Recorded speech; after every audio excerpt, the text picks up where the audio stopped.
Thanks for watching Panorama News live here on Nile TV International. I'm Takheed Hussein, and here are the main stories making headlines this Monday afternoon.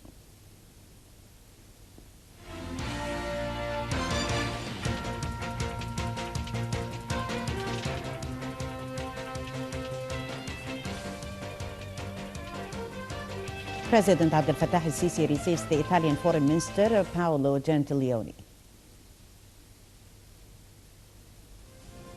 Prime Minister Mahlab holds a meeting to follow up on Damietta Furniture City. And Iraq says the operation to retake Anbar province underway.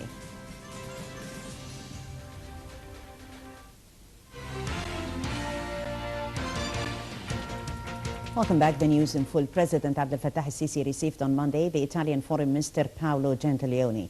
The meeting tackled bilateral relations as well as other issues of mutual concern, on top of which is the issue of combating terrorism. Earlier on Sunday, the Italian Prime Minister Matteo Renzi has hailed President al-Sisi as the only leader who can save Egypt. Renzi also vowed that Italy would not be intimidated after Saturday's attack claimed by Daesh terrorist group that killed 1 civilian and injured 10 others.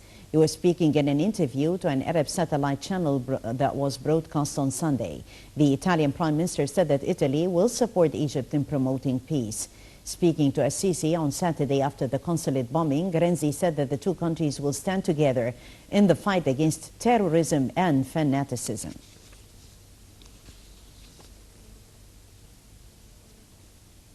Foreign Minister Sameh Shoukry receives on Monday his Italian counterpart Paolo Gentiloni, who arrived in Cairo on an official visit. The Egyptian-Italian talks focused on means of boosting Egyptian-Italian cooperation in all fields, that is beside the regional and international issues of mutual concern. On top of them is the fight against terrorism. After the meeting, the two foreign ministers held a press conference. In the press conference, Foreign Minister Shoukry reiterated to the Italian Foreign Minister Egypt's commitment to secure the foreign missions. Shoukry also said that the latest terrorist incidents aim at destabilizing the country. For his part, the Italian Foreign Minister Gentiloni expressed solidarity with the Egyptian government, saying that the Italian-Egyptian cooperation will not be affected by the attack on the Italian consulate. Gentiloni also said that the international community should unite in the fight against terrorism.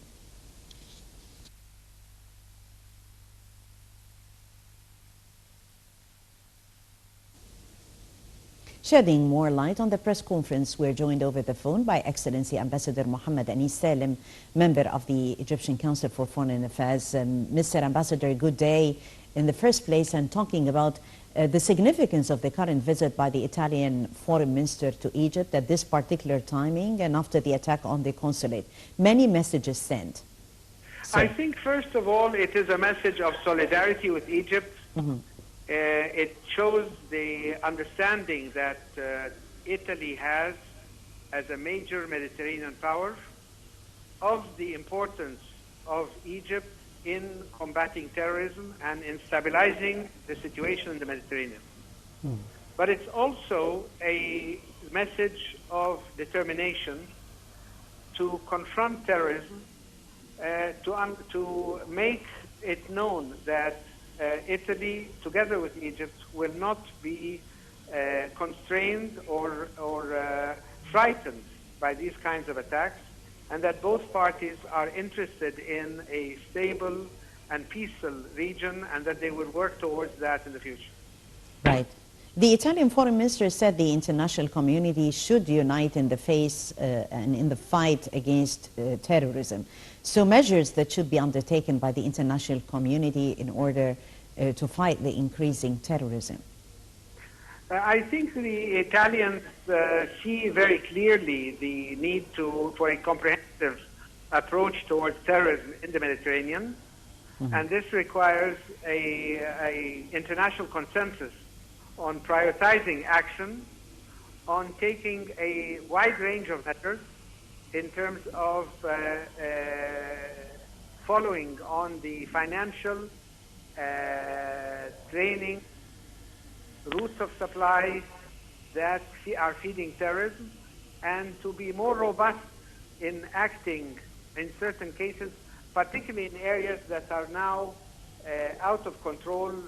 When we look at the situation in Libya, when we look at the situation in Yemen, and when we look at the situation in Syria and Iraq, these are areas where terrorism has taken root and has established bases, and there is a need for more robust international action to confront with this.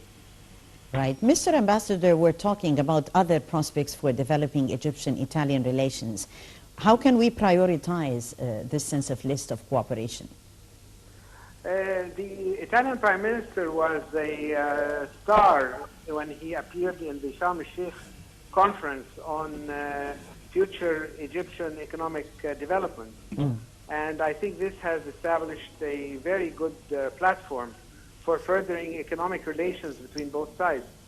Italy is a supporter of many innovative programs, including programs for intermediate training and apprentice training, program for transfer of skilled people to work in Italian industries, opening avenues for joint cooperation and joint investments.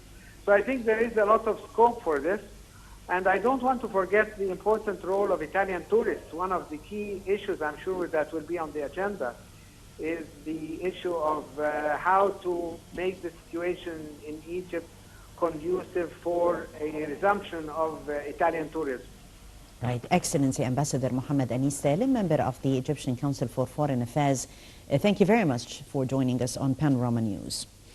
To the Prime Minister's activity, the Prime Minister held a meeting Monday to follow up on procedures undertaken to carry out Damietta Furniture City. In the meeting, Mahlab stressed on Egypt's keenness to establish Damietta Furniture City as the first and the biggest specialized industrial zone in the region. Prime Minister listened to suggestions for financing the project and steps undertaken to carry out the industrial city. The meeting was attended by the Ministers of Industry, Housing, Investment, as well as Damietta's governor.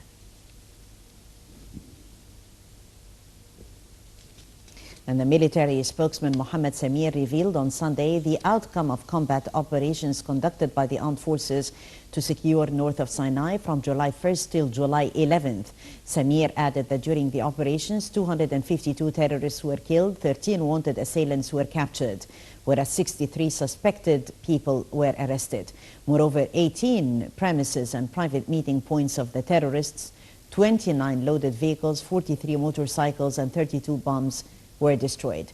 4 ammunition depots were also discovered, and a huge number of weapons and also communication devices were seized.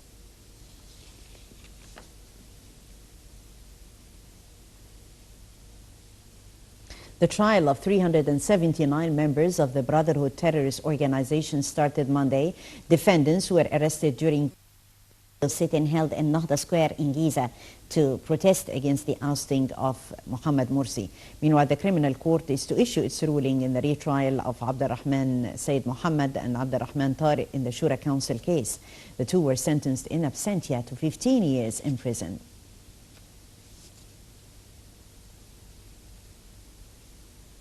To Libya, at least 5 people, all elderly men, were killed and 17 wounded in shelling that struck a residential neighborhood in Libya's city of Benghazi.